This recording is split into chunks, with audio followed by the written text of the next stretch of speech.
Alam niyo, kami rin naman, ayaw namin tumagal na ito. Kasi, as you know, kung ang schedule natin ay July 6 for the first day of trial, gusto rin naman namin ng enough time para makapag-prepare na kami, look forward to trial itself. No? Kasi una-una, pagkatapos ng pre-trial conference, para po sa kalaman din ng ating mga kababayan, ang susunod na lalabas dyan is yung pre-trial order.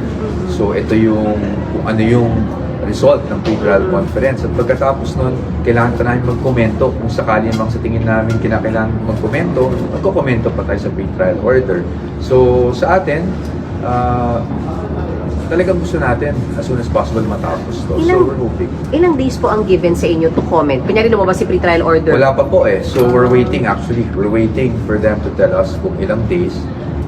But also, the Senate has been very reasonable also with the periods allotted to us. No? In fact, kung matatandaan nyo itong schedule na to, talaga namang, kasi sinasabi natin na medyo matagal, pero it's within the schedule kasi hanggang June 25 naman talaga yung original schedule ng pre-trial conference. So, sa atin lang, napansin natin na napakaraming mga dokumento.